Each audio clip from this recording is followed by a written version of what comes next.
Selamat malam, Bapak Ibu saudara sekalian yang kami kasih dalam Tuhan Yesus Kristus. Selamat berjumpa kembali dengan kami dari Restoration Christian Church di Los Angeles.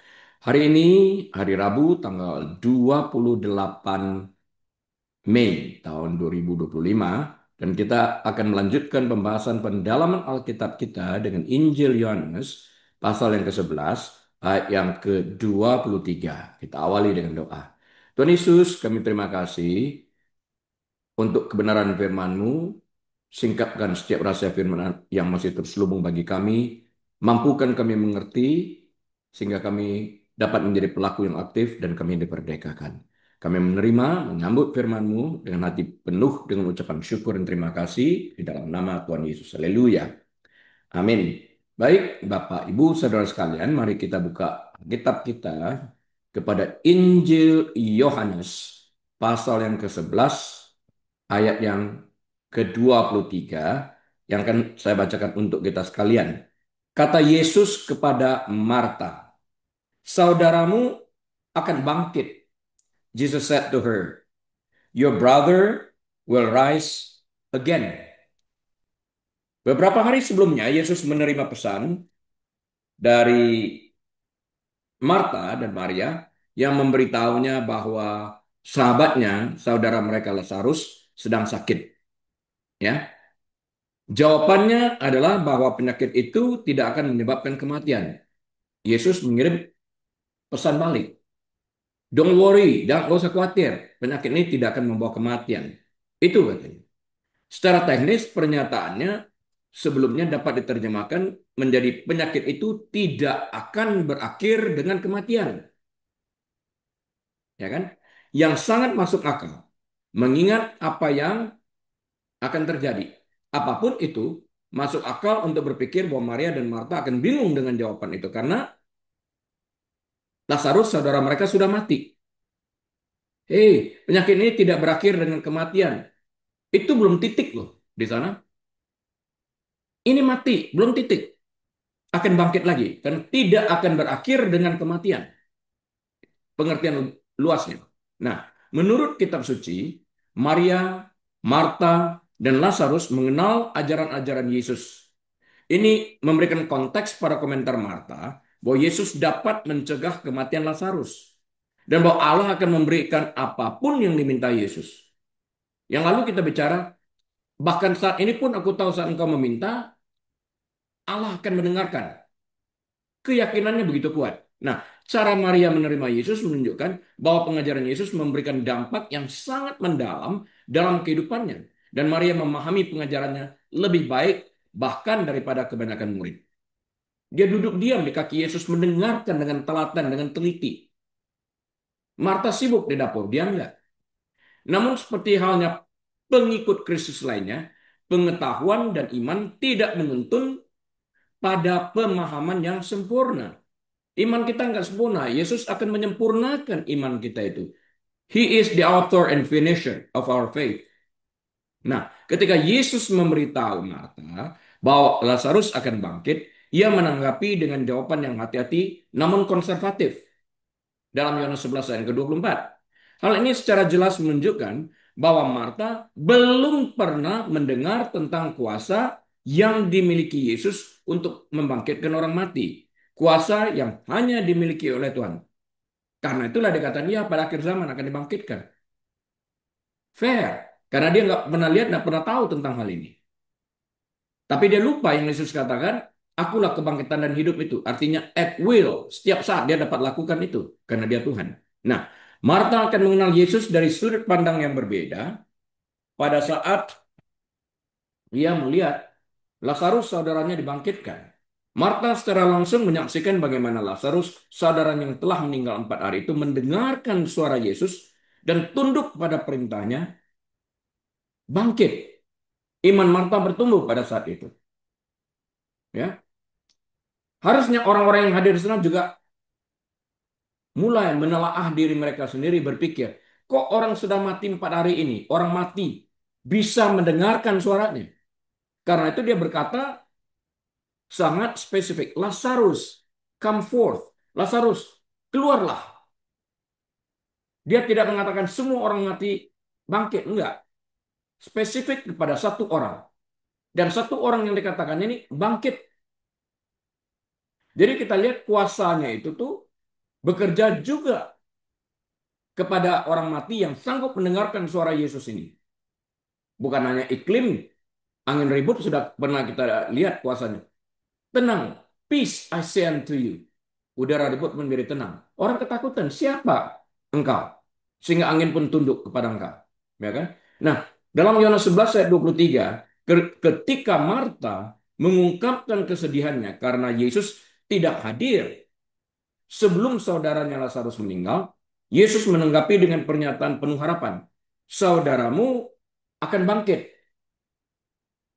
Untuk dapat mengerti ayat ini dengan baik, marilah kita membagi atas beberapa komponen penting. Kita bagi atas elemen-elemen seperti biasanya. Nah, kebangkitan segera, immediate resurrection. Bukan nanti pada akhir zaman, bukan. Now. Perkataan Yesus dapat dianggap sebagai janji langsung terhadap bangkitnya Lazarus yang memang terjadi kemudian dalam pasal tersebut. Tindakan-tindakannya menunjukkan kuasanya atas kematian sehingga perlu diresapi dengan baik. Jika kita mengerti bahwa Allah yang dapat membangkitkan orang mati, maka kita tahu dengan melalui kejadian ini Yesus adalah Allah. Nah, kebangkitan di masa depan. Marta menafsirkan pernyataan Yesus berdasarkan kepercayaan umum orang Yahudi tentang kebangkitan universal orang mati di masa depan pada akhir zaman. Marta mengakui harapan masa depan ini. Dia tahu. Tapi Yesus mengatakan, I am the resurrection and the life. Akulah kebangkitan dan hidup. Segera, sekarang, immediate resurrection. No need to wait. Pernyataan tentang kuasa Yesus ini. Meskipun awalnya Marta memahaminya dalam konteks masa depan yang jauh, yaitu pada akhir zaman, pernyataan Yesus menggarisbawahi kuasanya atas kematian. I am the resurrection and the life. Artinya dia dapat membangkitkan anytime, at will. Pernyataan ini menjadi dasar bagi mujizat berikutnya yang menyingkapkan Yesus sebagai pribadi yang dapat menaklukkan kematian sebagai musuh yang terakhir. Penghiburan dan harapannya apa? Terlepas dari waktunya, perkataan Yesus memberikan penghiburan kepada Marta dalam kesedihannya.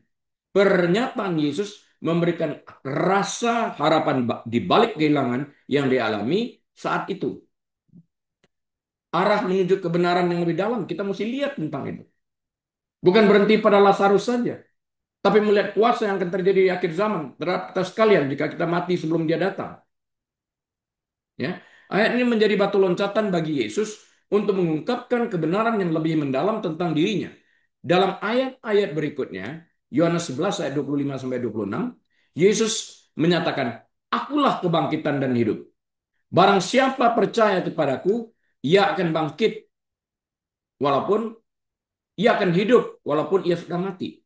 Barang siapa percaya kepadaku, ia akan hidup walaupun ia sudah mati." Ayat 26. Dan setiap orang yang hidup dan yang percaya kepadaku tidak akan mati untuk selama-lamanya. Percayakah engkau akan hal ini? Nah, pertanyaan ini harus kita ajukan juga kepada diri kita. Apakah kita mendengar firman hari ini percaya akan hal ini? Karena ini penting.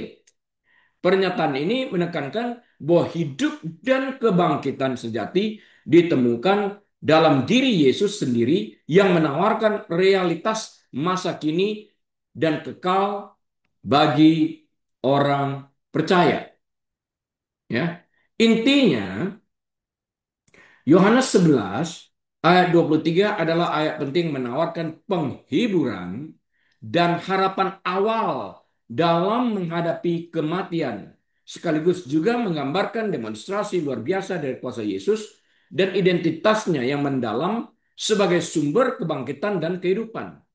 Ayat ini menyoroti kontras antara kepercayaan umum akan kebangkitan di masa depan dan kuasa langsung serta kehidupan kekal yang ditawarkan Yesus. Jadi bagi orang yang sudah mati pada hari ini, itu bukan akhir dari segala-galanya. Kematian itu bukan akhir, karena akan bangkit lagi. Ada dua pilihannya. Bangkit menuju kehidupan yang kekal. Kehidupan kekal ada dua. Kehidupan kekal di dalam surga atau kehidupan kekal di neraka. bangkit untuk masuk langsung menikmati surga atau hidup lagi untuk dihakimi masuk ke dalam neraka. Ya, semua akan bangkit. Bangkit yang pertama langsung masuk ke dalam kerajaan surga dan tidak pernah mati lagi. Bangkit yang kedua dihakimi dan masuk ke neraka. Ini kematian yang kedua. Ya, kita lanjut dengan Yohanes 11 ayat 2 ke 24.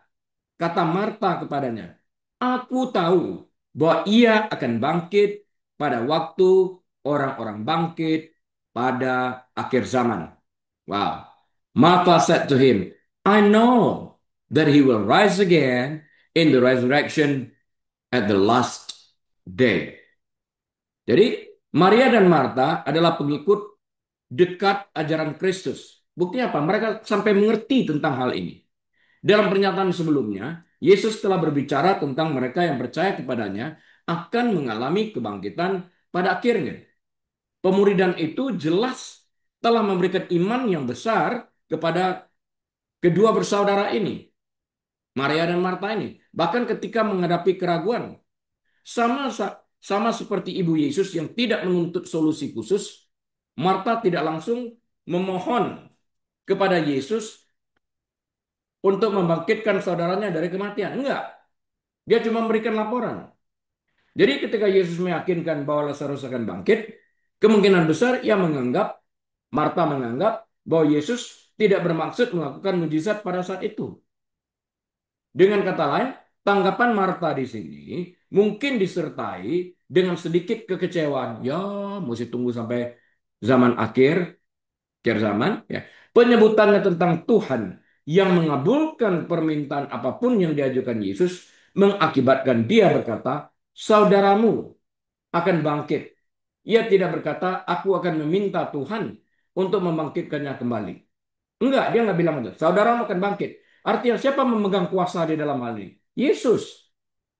Akulah kebangkitan dan hidup. Dia kan nggak bilang nanti aku mohon kepada Bapa untuk membangkitkannya. Ya kan? Alih-alih putus asa atau bereaksi dengan marah, jawaban Marta menyiratkan bahwa ia memiliki perspektif kekal. Ia tahu bahwa bahkan jika kematian memenangkan pertempuran ini, maut sesungguhnya telah kalah dalam peperangan ini. Dengan dikalahkannya maut, kita lihat Lazarus bangkit daripada kematian itu. Lazarus, I say unto you, come forth. Lazarus ini sedang terikat dengan kain kapan. Dia ada di bawah, jadi boleh kita bisa bayangkan itu dia melayang naik ke atas itu. Ya. Perkataan Marta yang didukung oleh pernyataan Yesus bahwa ia Marta sesungguhnya setia.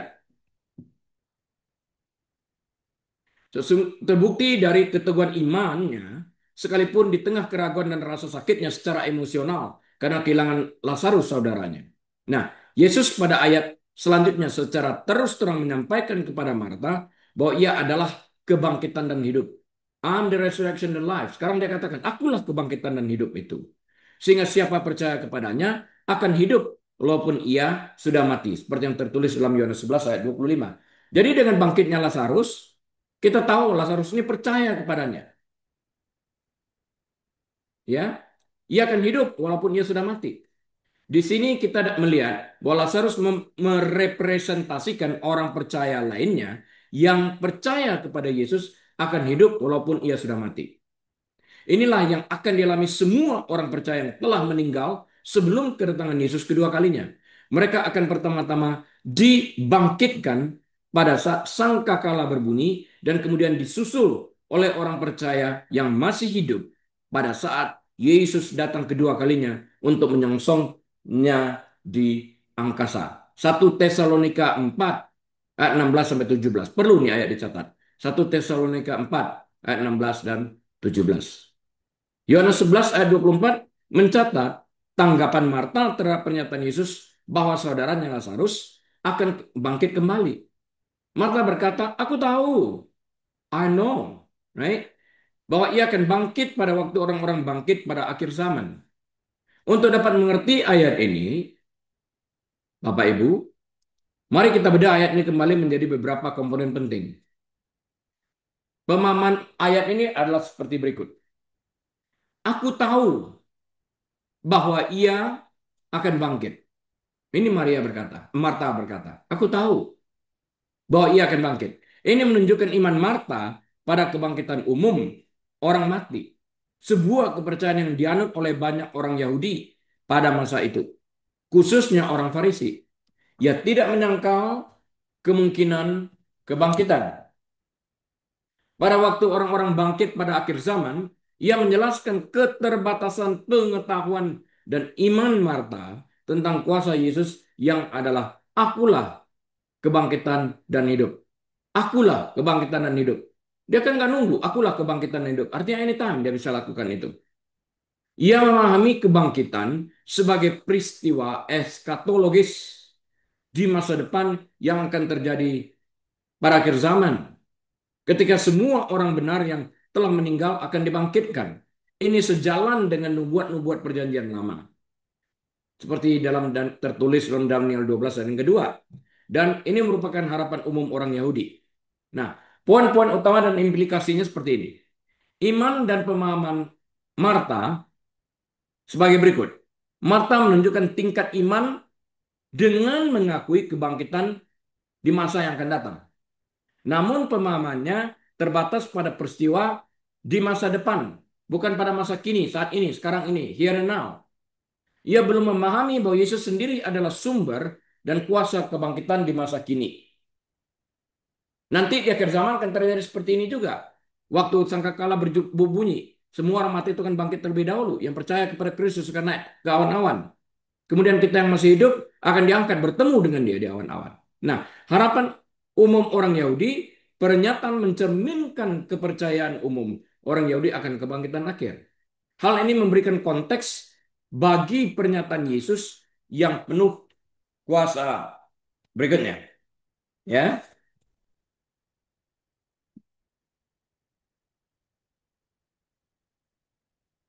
Di sini kita melihat panggung telah disiapkan untuk mewahyukan siapa Yesus itu sesungguhnya.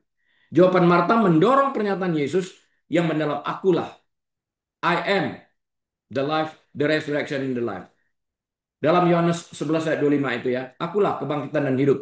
Barang siapa percaya kepadaku, siapa saja yang percaya kepada Yesus, ia akan hidup walaupun ia sudah mati. Yesus memindahkan konsep kebangkitan dan peristiwa masa depan yang jauh ke realitas masa kini yang diwujudkan dalam pribadinya sendiri. Ya. Beberapa komentator berpendapat bahwa tanggapan Marta mungkin mengandung nada kekecewaan yang tersama. Mungkin. Meskipun ia percaya pada kebangkitan akhir, kesedihannya atas kematian saudara laki-lakinya tetap ada. Aku tahu pada akhir zaman akan dibangkitkan. How about now?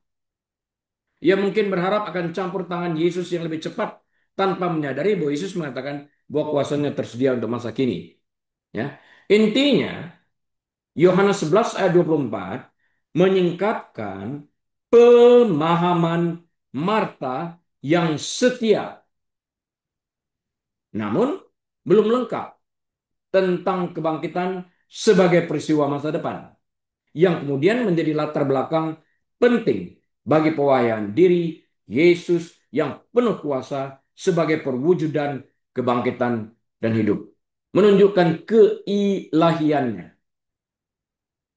Ya. Yohanes 11 ayat 25.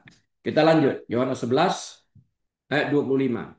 Jawab Yesus, akulah kebangkitan dan hidup. Barang siapa percaya kepadaku, ia akan hidup walaupun ia sudah mati. Jesus said to her, I am the resurrection and the life. He who believes in me, though he may die, he shall live.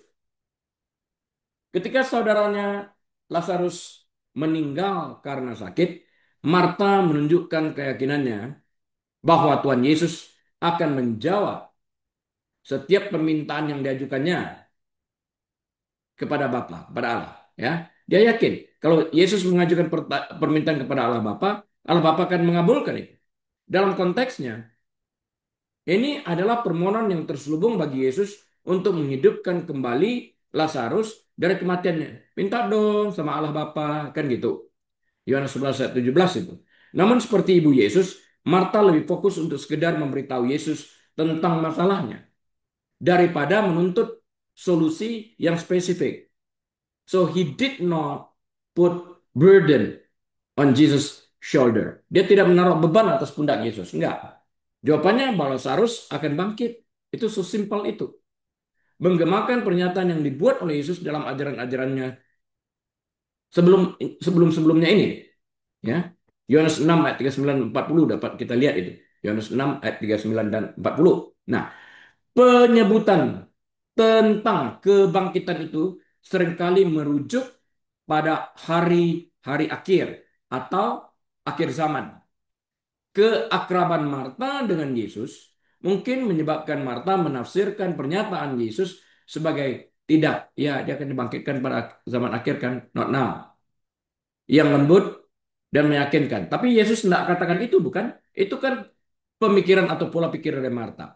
Artinya Marta mungkin mengira Yesus bermaksud bahwa Lazarus akan bangkit pada waktu orang-orang mati, bangkit pada akhir zaman. Di sini Yesus melanjutkan percakapan dengan pernyataan kelima dari 7 pernyataan. Akulah sebagai mana ditemukan dalam Injil Yohanes. I am the resurrection and the life. Akulah kebangkitan dan hidup. Bagi yang percaya, sekalipun mati, akan hidup. Ya kan? Dalam Keluaran 3 ayat 14, Allah merujuk kepada dirinya sendiri dengan menggunakan ungkapan akulah. Ini adalah pernyataan tentang keberadaan Allah yang mutlak, perlu, dan kekal. Dia menunjukkan ini. Nah, itulah definisi Allah. Dialah yang satu-satunya. Just is. Just is. Satu-satunya. Dan yang harus ada. Who must be. Yesus menggunakan terminologi yang sama beberapa kali untuk menghubungkan pesan dan pelayanannya dengan Allah. Dengan melakukan hal itu, Yesus menyatakan dirinya sebagai Allah dan setara dengan Allah itu. Pernyataan akulah yang khusus ini menekankan keselamatan manusia secara pribadi. Berbeda dengan pernyataan lain tentang kekekalan. Injil menjelaskan pemenuhan keinginan manusia yang utama adalah menjadi seseorang, menjadi pribadi. Ini bukan pengetahuan atau pencapaian atau suatu keadaan keberadaan. Ya, itu adalah terang pengetahuan tentang kemuliaan Allah yang tampak pada wajah Yesus Kristus. Yesus tidak hanya mengklaim berbicara tentang hidup, ia mengidentifikasikan dirinya sebagai jalan, kebenaran, dan hidup. Sama seperti orang yang tenggelam menginginkan penyelamat, bukan nasihat tentang cara berenang. Orang berdosa yang terkutuk membutuhkan juru selamat, bukan bantuan rohani untuk diri sendiri. Jadi kalau orang kita lihat orang sedang menggapai-gapai dalam air karena sebentar lagi tenggelam, dia tidak perlu kuliah tentang bagaimana berenang, enggak, dia perlu diselamatkan. Ya.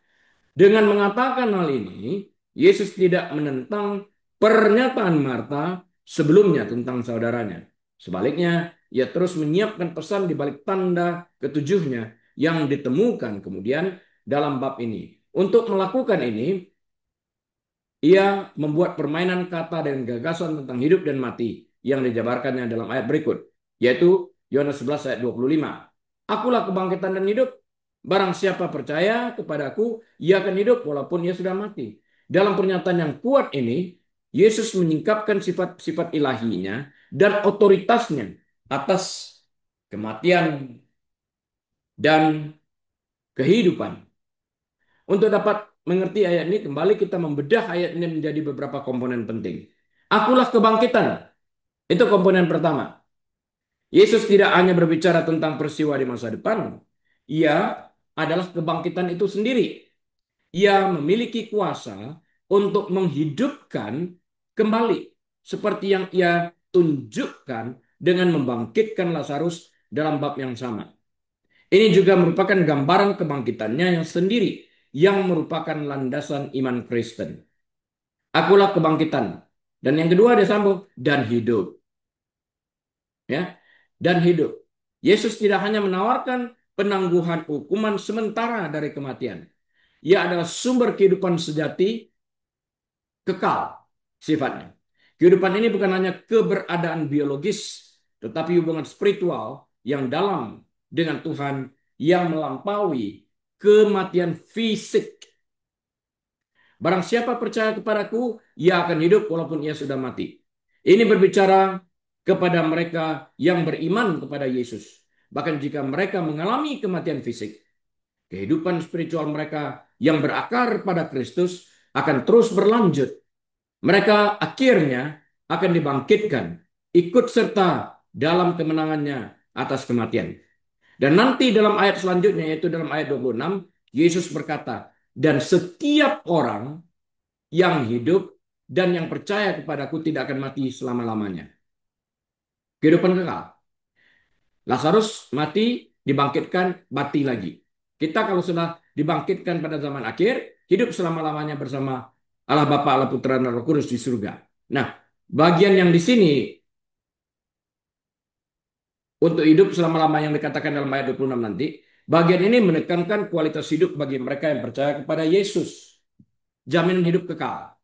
Mereka memiliki hidup kekal sejak saat mereka percaya. Dilanjutkan pada saat kematian. Jadi bagi kita yang percaya saat kita hidup ini kita sedang menjalani hidup kekal. Nanti mati itu transisi kepada keadaan yang sebenarnya. Meskipun tubuh fisik mereka mungkin mati, kehidupan rohani mereka di dalam Kristus tidak akan pernah berakhir. Roh kita itu dihidupkan pada saat kita menerima Kristus sebagai Tuhan dan Juru Selamat. Inilah lahir baru itu sendiri. Ini lahir baru. Roh kita itu dihidupkan kembali. Tidak akan pernah mati lagi. Ini mengacu pada hidup kekal di hadirat Allah. Bebas dari kematian rohani atau keterpisahan dari Tuhan Yesus ini. Nggak akan lagi. Nah, pada hakikatnya, Yesus menyatakan bahwa dialah satu-satunya jalan untuk mengatasi kematian dan mengalami hidup yang sejati dan kekal. Dia bukan sekedar utusan atau nabi yang menunjuk kepada hidup. Dia adalah hidup itu sendiri. Dan kebangkitan mengalir dari Yesus. Pernyataan ini menyerukan iman dan kepercayaan pribadi kepada Yesus sebagai pribadi yang memegang kunci hidup dan mati. Dia yang pegang. Yohanes 11 ayat 26 kita lanjut. Dan setiap orang yang hidup dan yang percaya kepadaku tidak akan mati selama-lamanya. Percayakah engkau akan hal ini? And whoever lives and believes in me shall never die. Do you believe this? Pertanyaan yang sama kita ajukan kepada diri sendiri. Apakah kita percaya akan kehidupan kekal itu? Dalam ayat sebelumnya, ayat 25, Yesus sekali lagi merujuk kepada dirinya sendiri dengan menggunakan terminologi akulah.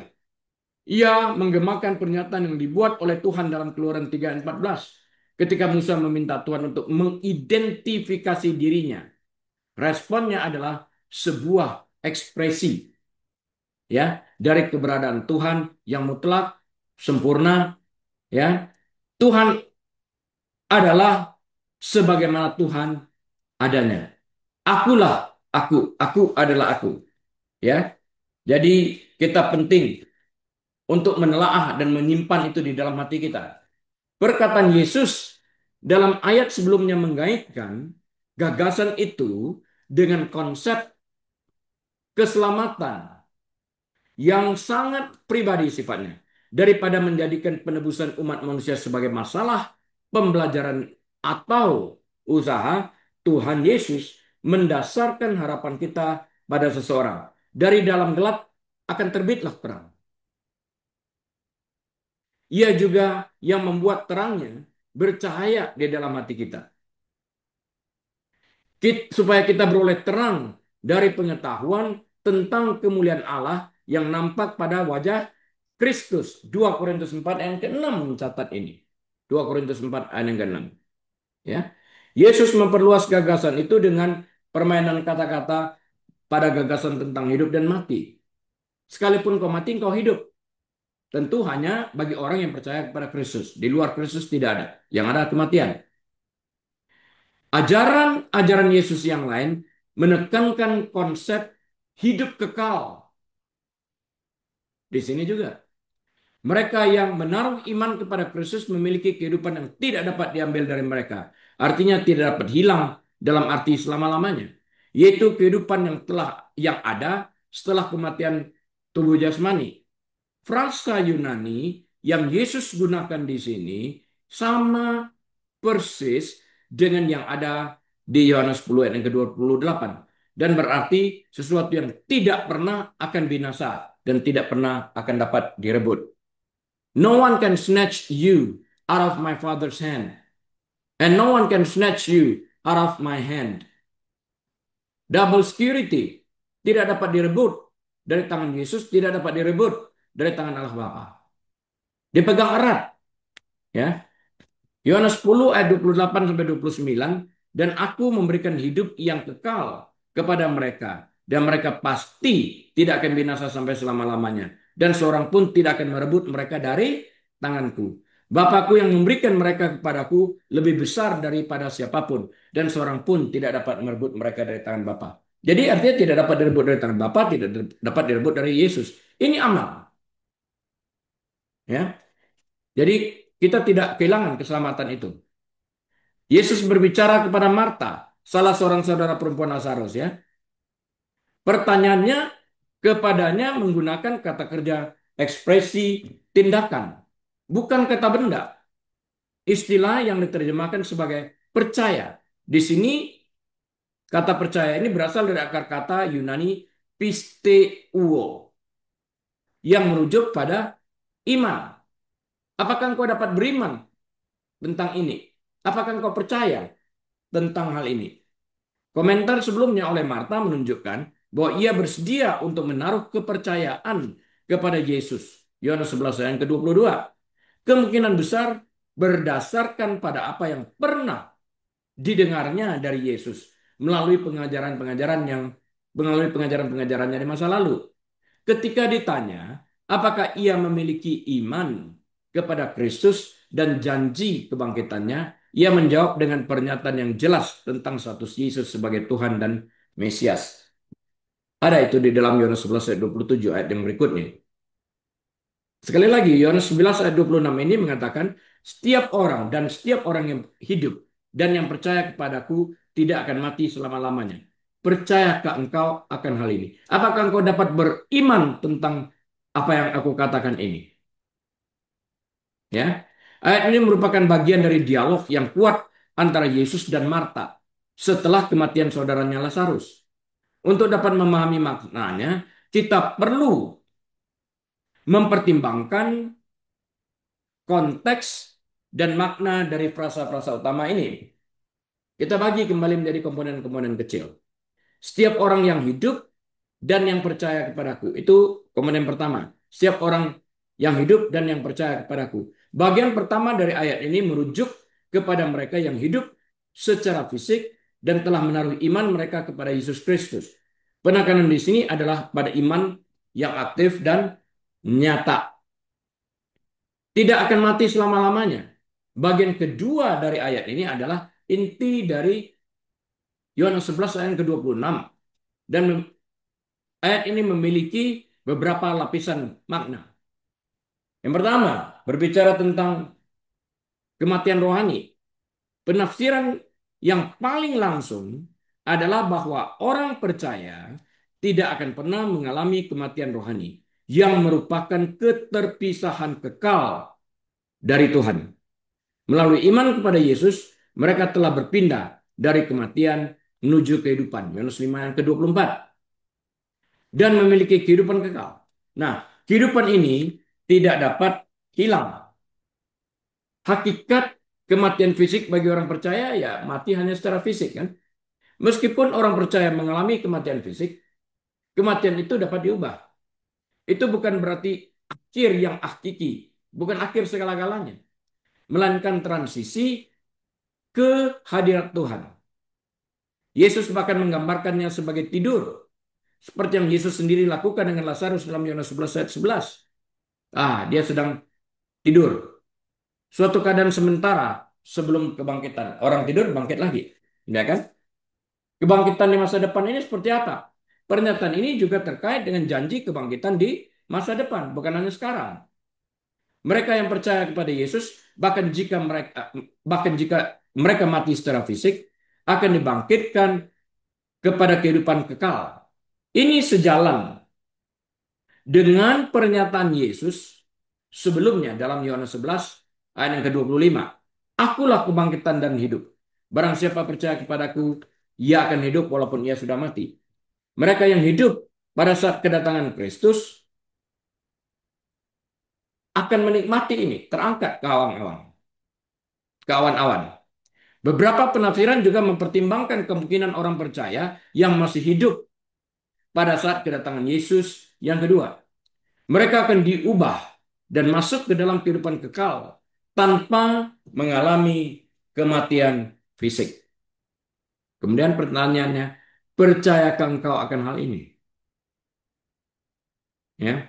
Yesus tidak hanya membuat pernyataan, ia mengajukan pertanyaan langsung dan sangat pribadi sifatnya kepada Marta. Ya, aku akan membangkitkan saudaramu. Ya, di akhir zaman. Bukan. Akulah kebangkitan dan hidup itu. Sekalipun engkau mati, engkau akan hidup jika engkau percaya. Ya kan? Pertanyaannya menyoroti pentingnya iman dalam perkataannya dan identitasnya sebagai kebangkitan dan hidup. Pertanyaan ini menuntut tanggapan pribadi dan penerimaan atas kebenaran yang mendalam ini. Yohanes 11 ayat 26 adalah pernyataan yang kuat tentang kehidupan kekal yang dimiliki oleh orang-orang yang percaya kepada Yesus Kristus. Pernyataan ini menekankan bahwa kehidupan ini melampaui kematian fisik dan menjamin kebangkitan di masa depan serta kehadiran kekal bersama Allah. Ini bukan sekedar persetujuan intelektual, tetapi kepercayaan yang mendalam dan abadi terhadap siapa Yesus dan apa yang Yesus tawarkan. Kita baca lanjutkan, Yohanes 11 ayat 27. Jawab Marta, "Ya Tuhan, aku percaya bahwa Engkaulah Mesias, Anak Allah, Dia yang akan datang ke dalam dunia." She said to him, "Yes, Lord, I believe that you are the Christ, the Son of God, who is to come into the world."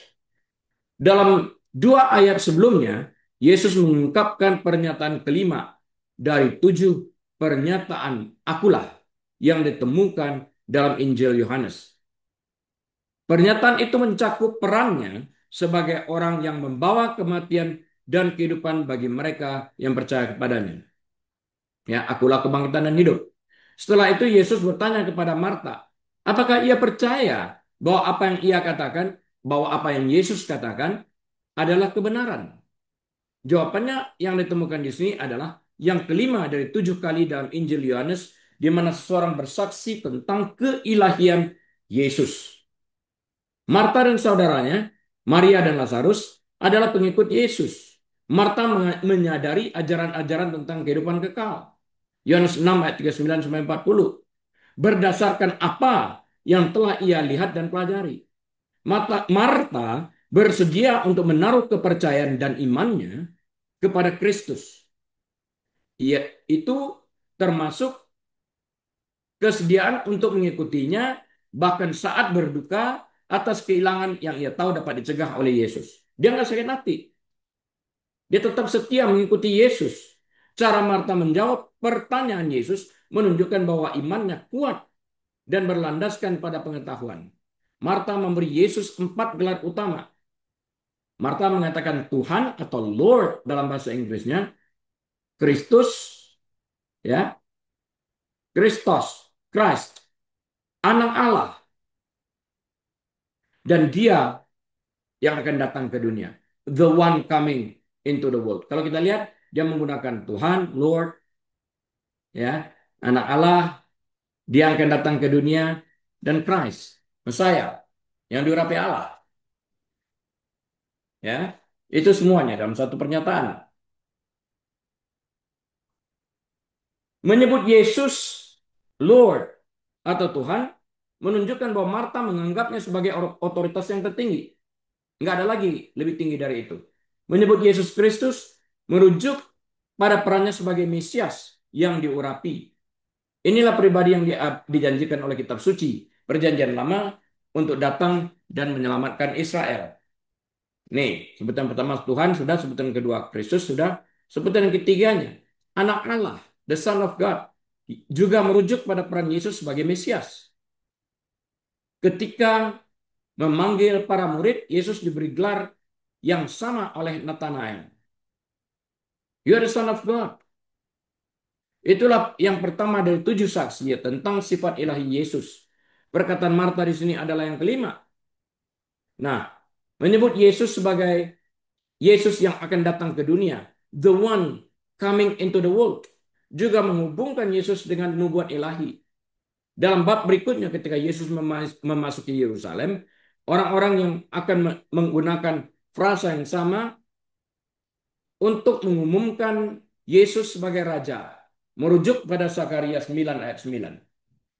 Hosana, Hosana, blessed is he who comes in the name of the Lord. Itu yang mereka sebutkan ya, serukan. Nah, Injil Yohanes menggunakan kata kerja tindakan untuk kepercayaan, beliefs, hampir 100 kali banyaknya. Injil tidak menggunakan kata benda, kata objek untuk gagasan ini. Di sini pernyataan Marta tentang kepercayaannya menggunakan bentuk kata Yunani yang menyiratkan sesuatu yang terjadi di masa lalu dan berlanjut sampai sekarang. Aku telah percaya dan terus percaya. Artinya iman yang terus berlanjut dan tidak berhenti pada satu event. Enggak, berkelanjutan. Yohanes 11 ayat 27 adalah pengakuan iman yang kuat dan ringkas yang diucapkan oleh Marta kepada Yesus sesaat sebelum ia membangkitkan saudaranya Lazarus dari antara orang mati. Ayat tersebut berkata, Yohanes 11 ayat 27 ya, kita baca sekali lagi. Ya Tuhan, aku percaya. Titel yang diberikannya itu ya. Ya Tuhan, yang pertama. Yang kedua, Engkaulah Mesias, Christ. Yang ketiga, Engkau anak Allah. Yang keempat, Engkau yang akan datang ke dalam dunia. Wow. Untuk dapat mengerti ayat ini dengan baik, mari kita gali ayatnya lebih dalam lagi dengan membaginya menjadi beberapa komponen penting. Ya Tuhan, atau sebutan yang pertama, Lord. Penegasan sederhana ini penting. Tuhan, Yunaninya Kyrios, menandakan rasa hormat dan mengakui otoritas Yesus. Marta tidak hanya setuju secara intelektual, ia tunduk kepada Kristus. Aku percaya pernyataan Marta bukanlah sekadar harapan atau pikiran sekilas. Itu adalah pernyataan keyakinan yang mantap. Aku percaya. Bentuk kata kerja Yunani menunjukkan kepercayaan yang telah terbentuk dan terus dipegang. Sudah ada dan dirawat terus. Bahwa engkaulah Mesias. Percaya apa? Bahwa engkaulah Mesias. Ini adalah gelar mesianik yang penting. Mesaya dalam bahasa Ibrani atau Kristus ya, Yunani berarti yang diurapi. Istilah ini merujuk kepada penyelamat dan Raja Israel yang dijanjikan, yang diantisipasi dalam nubuat-nubuat Perjanjian Lama. Dengan menyebut Yesus sebagai Mesias, Marta mengakui dia sebagai penggenapan nubuat-nubuat tersebut. Anak Allah, titel yang berikutnya ini. Gelar ini berbicara tentang sifat ilahi Yesus dan hubungan uniknya dengan Allah Bapa. Meskipun istilah ini terkadang dapat digunakan dalam Perjanjian Lama untuk mereka yang memiliki hubungan khusus dengan Allah, dalam konteks Perjanjian Baru dan khususnya dalam Injil Yohanes, istilah ini mengandung implikasi mendalam tentang keilahian Yesus yang akan datang ke dalam dunia. Frasa ini menghubungkan Yesus dengan harapan akan datangnya seorang juru selamat yang selanjutnya memperkuat identitas mesianiknya. Frasa ini menunjukkan bahwa Yesus adalah pribadi yang diutus oleh Allah ke dunia untuk tujuan penebusan. Ya. Bagaimana cara kita memahami ayat ini? Maknanya seperti apa? Pengakuan yang mendalam. Dalam satu ayat ini, Marta mengartikulasikan pemahaman yang komprehensif tentang identitas dan peran Yesus. Ia mengaku Yesus bukan hanya sebagai seorang pekerja, mujizat atau guru, tetapi ia adalah Mesias itu sendiri yang ditunjuk secara ilahi. Anak Allah yang telah datang ke dunia untuk menggenapi rencana Allah. Marta membuat pernyataan yang kuat ini saat berduka atas kehilangan saudaranya. Artinya saat berduka imannya tetap melekat kepada Yesus dan tidak terhilang. Imannya bukan sekedar teori, imannya diungkapkan dalam menghadapi kesedihan yang mendalam dan keputusasaan yang nyata. Hal ini menyoroti kekuatan dan ketahanan serta keyakinannya. Ayat ini mengikuti pernyataan Yesus yang mendalam. Akulah kebangkitan dan hidup. Ini klaimnya. Pengakuan Marta merupakan tanggapan langsung terhadap pernyataan Yesus yang menunjukkan penerimaannya atas kuasa dan otoritas ilahinya dan hidup dan mati. Akulah kebangkitan dan hidup. Dia yang percaya kepada aku akan hidup sekalipun ia telah mati. Ini digunakan Yesus di tempat. Dan Marta mengatakan aku percaya. Itu teladan iman. Pengakuan Marta menjadi teladan bagi orang percaya. Pengakuan ini menunjukkan pentingnya mengakui Yesus sebagai Tuhan, percaya pada identitas Mesias dan status ilahinya sebagai anak Allah, dan mengakui perannya sebagai yang diutus oleh Allah. Titik baliknya, pengakuan ini mendahului mujizat kebangkitan Lazarus. Iman Marta yang diungkapkan dalam ayat ini menjadi landasan bagi Yesus untuk menunjukkan apa? Menunjukkan kuasanya atas kematian dan semakin menguatkan keyakinan. Intinya, Yohanes 11 ayat 27 adalah ayat yang sangat penting dalam narasi tersebut. Yang memperlihatkan iman Marta yang mendalam dan menegaskan identitas utama Yesus sebagai Kristus, sebagai anak Allah yang dijanjikan, yang membawa kehidupan dan harapan bagi dunia. Amin. Mari kita berdoa. Tuhan Yesus, Hamba-Mu telah selesai berbicara, biarlah Engkau terus berbicara dengan jemaat-Mu. Bagi mereka yang mendengar melalui YouTube, Engkau berkati, berikan pencerahan, sehingga mereka pun saat melakukan firman-Mu ini dimerdekakan. Terima kasih Tuhan, biarlah Engkau senantiasa berjalan dengan kami, sehingga kami dapat tiba di tempat di mana Engkau inginkan kami berada. Segala puji syukur, kemuliaan hormat, dan kuasa bagi kebesaran nama-Mu. Dalam nama Tuhan Yesus kami berdoa dan menerima kebenaran ini. Haleluya. Amin. Baik, Bapak, Ibu, Saudara sekalian, atas izin Tuhan kita akan kembali berjumpa minggu depan. Saya Harili, mohon diri. Shalom.